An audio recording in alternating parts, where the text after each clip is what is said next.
जवाब देना चाहेंगे संगीत रागी? मैं आपके पास आ रहा हूं। मैं डॉक्टर इरफान अहमद, मैं एक बार सबका पक्ष ले लूं, फिर मैं आपके पास लौट कर आऊंगा। संगीत रागी, आपका क्या पक्ष है? जो अभी शोएब को आपने सुना कि भाई विदेशी कहकर लाभ ना देने का क्या मतलब है? पसमानदा मुसलमानों से बड़ी बातें की जाती हैं, मोहब्बत के दावे ओवैसी साहब भी कह रहे हैं, फिर उनको बाहर कर दिया गया लिस्ट से।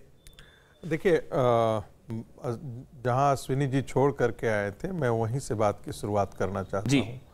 देखिए, इसमें बहुत साफ है और इसको यदि संविधान के निर्माताओं के बारे में यदि आप उनके कॉन्स्टिट्यूएंट असेंबली डिबेट से यदि आप पढ़ेंगे तो आपको बहुत साफ दिख जाएगा। संविधान निर्माताओं की दृष्टि ये थी कि जिनको हम शेड्यूल कास्ट कह रहे हैं, वो जिनको हम आरक्षण दे रहे हैं, वो सदियों से एक सोशल ऑर्डर भारत समाज के अंदर, हिंदू सोशल ऑर्डर रहा है, उसके अंदर पीड़ित रहे हैं। कहीं न कहीं उनको न्याय नहीं मिला है, जाति आधारित उत्पीड़न। तो इसलिए उसको बराबरी तक लाने के लिए संविधान में उनके लिए वो व्यवस्था की गई थी। बाकी धर्मों के बारे में भी वहां पर जिक्र हुआ था, ऐसा नहीं था कि कॉन्स्टिट्यूएंट असेंबली में जिक्र नहीं हुआ था। जिस चीज की आज हम जिक्र कर रहे हैं उस समय भी कॉन्स्टिट्यूएंट असेंबली में जिक्र किया था और संविधान निर्माताओं ने बहुत साफ इस चीज को खारिज कर दिया था। मैं इससे बिल्कुल सहमत हूं कि जो दृष्टि है भारत सरकार की, सबसे पहले तो मैं उसकी सराहना करता हूं, मैं प्रशंसा करता हूं। बिल्कुल ही नहीं मिलना चाहिए।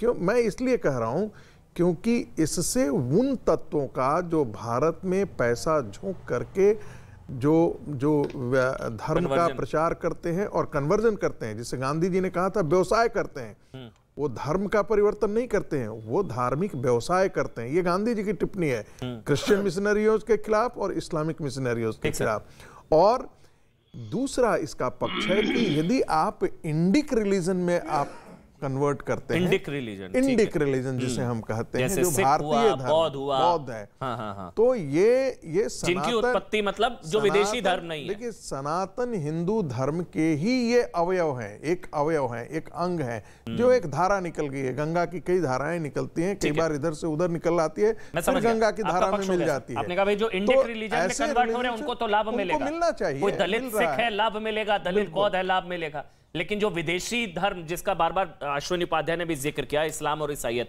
मैं डॉक्टर अजीज खान मेरे साथ है, मोहम्मद फरहान साहब है, लेकिन पहले मोहम्मद फरहान साहब के पास मैं जा रहा हूं। मोहम्मद फरहान साहब, आपका पक्ष तो वैसे आ चुका है, ओवैसी साहब की पार्टी का जो पक्ष है, ओवैसी साहब का जो पक्ष है कि मोदी सरकार पसमानदा मुसलमानों से मोहब्बत के दावे करती है और पसमानदा मुसलमानों को लिस्ट से बाहर रखा जाता है। आपने सबको सुना, अब आपका कुछ पक्ष बदला है? आपको लगता है कि नहीं बात सही है, इंडिक रिलीजन में है फिर तो मिलेगा? सर देखिए, ऐसा है अमन जी बिल्कुल, केंद्र सरकार ने एक बात तो स्पष्ट कर दी अपने हलफनामे में, उसने लिखा है साफ लफ्जों में। केंद्र सरकार ने कहा कि असल में अनुसूचित जाति के लोग ईसाई या इस्लाम धर्म में परिवर्तित ही इसलिए होते हैं ताकि वे छुआछूत जैसी दमनकारी व्यवस्था से बाहर आ सकें।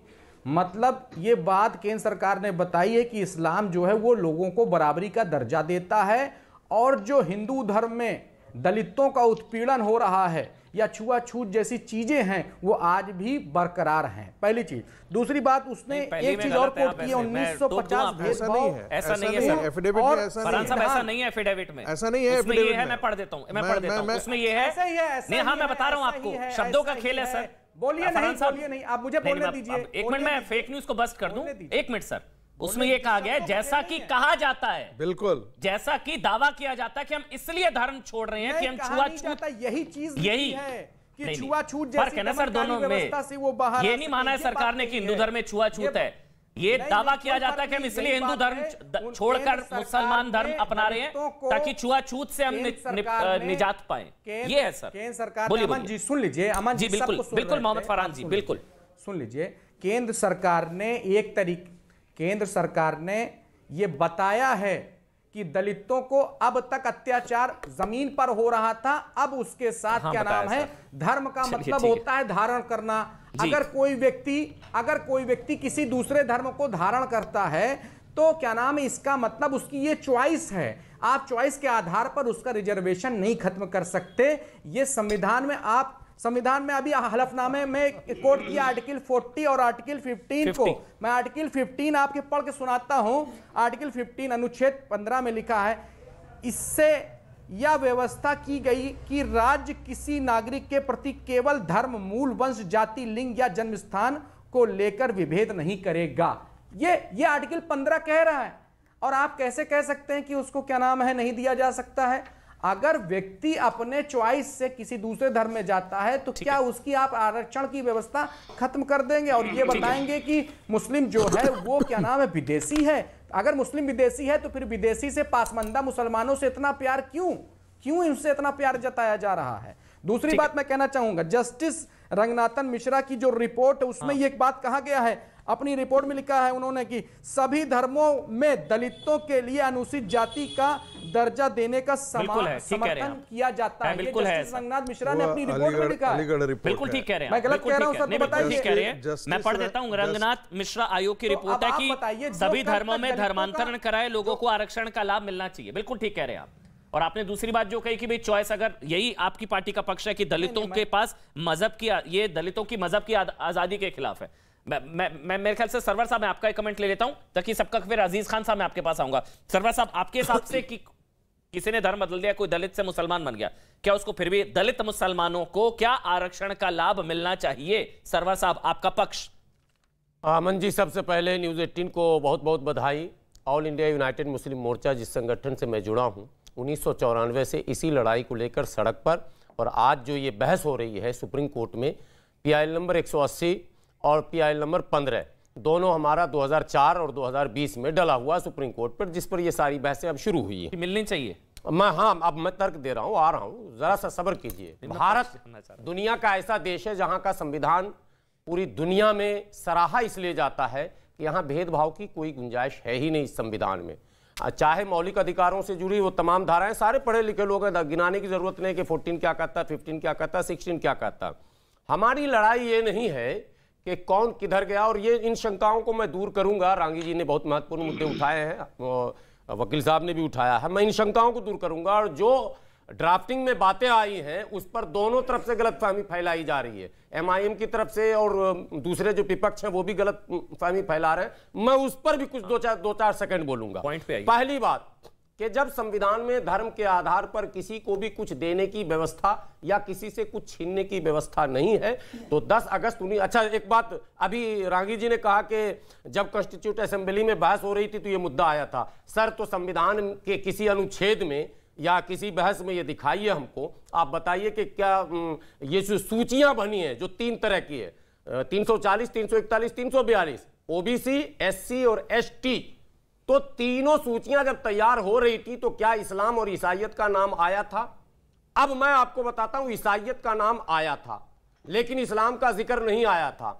ईसाइयत का जिक्र इसलिए आया था कि उस समय अंग्रेजों की सरकार ही थी और उसकी आबादी कम। संविधान लागू होता है 26 जनवरी 1950 को और प्रतिबंध लगता है 10 अगस्त 1950 को, तो पहले ही ये मामला संविधान में आ जाना चाहिए था। नेहरू जी ने 10 अगस्त 1950 को, इतिहास में नहीं जाते, मुझे बताइए मिलना चाहिए, दो पक्ष बताइए क्यों मिलना चाहिए। मिलना चाहिए, मैं बता रहा हूं दो चीजें मिलना चाहिए, बताता हूं क्यों। एक आधार बनाया गया, जब 342 में आप दे रहे हैं, लक्षद्वीप जो है ST के लिए सुरक्षित सीट है जहां से जीत के आ रहे हैं PM शहीद के बेटे, तो ST में दे रहे हैं, OBC में दे रहे हैं। अब जो मोदी जी ने EWS पर दिया उसमें भी आप दे रहे हैं, उसमें भी आपने धर्म नहीं लगाया कोई प्रतिबंध, तो केवल 341 में ही सारे कवायद क्यों? एक सवाल ये। ठीक है। अब दूसरा के टचेबल और अनटचेबल भी बहस हो रहा, तो क्या 341 में अनटचेबल जातियां हैं या नहीं है, ये बता दीजिए। ठीक है, एक मिनट, सबका पक्ष पहले अब डॉक्टर अजीज खान का भी ले लेता हूं, फिर मैं सब, ताकि सबका पक्ष चल जाएगा, फिर डॉक्टर रिजवान आप ही के पास आऊंगा। डॉक्टर अजीज खान, आपका क्या पक्ष है, समाजवादी पार्टी का क्या पक्ष है भाई, कि क्या दलित मुसलमानों और दलित ईसाइयों को SC का दर्जा, आरक्षण का लाभ मिलना चाहिए या नहीं मिलना चाहिए? आपका पक्ष डॉक्टर अजीज खान। देखिए अमन जी, मैंने करीब करीब सभी लोगों को सुना जी। सबसे बड़ी बात है कि वो दलित समाज जो हजारों साल से जिस तरीके से उसे पीड़ित था, वो प्रताड़ित किया गया, जिस तरीके से उसको तिरस्कृत किया गया, आज देखिए धर्म एक आस्था का विषय है। कोई भी शख्स किसी भी धर्म में जा सकता है, किसी भी धर्म को मान सकता है, ठीक। और संविधान ने इसका हक दिया, अधिकार दिया है। लगातार चर्चा हो रहा है आर्टिकल 14, आर्टिकल 15 और तमाम बातें, मैं उसमें जाना नहीं चाह रहा हूं। जब संविधान हक देता है तो ऐसी स्थिति में वो जो दलित समाज है उसको अनुसूचित जाति से क्यों वंचित कर देंगे अगर वो किसी भी धर्म में जाता है? पहली बात, ये दलील काफी नहीं है कि इस्लाम धर्म विदेशी है, ईसाई धर्म विदेशी है। मैं जानना चाहता हूं, आपसे जानना चाहता हूं, आप कहते हैं यहां छुआछूत नहीं है, तो क्या बौद्ध धर्म में छुआछूत है? क्या जैन धर्म में छुआछूत है? क्या सिख धर्म में छुआछूत है? नहीं है। अगर वहां छुआछूत नहीं और वो विदेशी नहीं है, आप समझे मेरी बात। नहीं, अच्छा, कंप्लीट कर लीजिए। जी जी।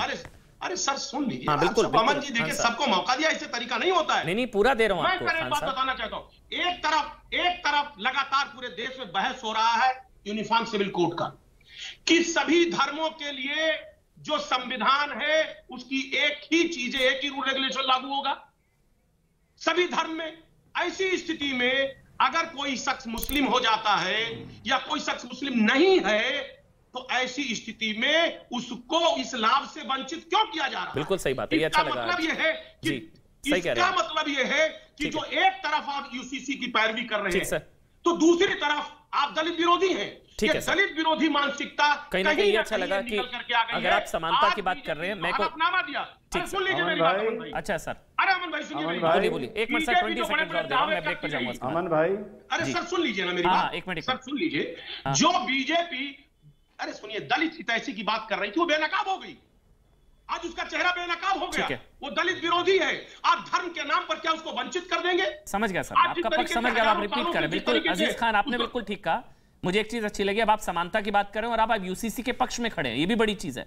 अब आप यूनिफॉर्म सिविल कोड के पक्ष में खड़े हैं, बड़ी चीज है, क्योंकि आप समानता की बात कर रहे हैं। मैं एक छोटा सा ब्रेक ले रहा हूँ। नहीं, मैं एक ब्रेक ले रहा हूँ डॉक्टर अजीज खान, मेरी ब्रेक की मजबूरी है। फिर ब्रेक के बाद आपसे शुरू करूंगा, डॉक्टर रिजवान आऊंगा। एक छोटे सा ब्रेक ले रहा हूँ। बिल्कुल ठीक अजीज भाई, छोटा सा ब्रेक।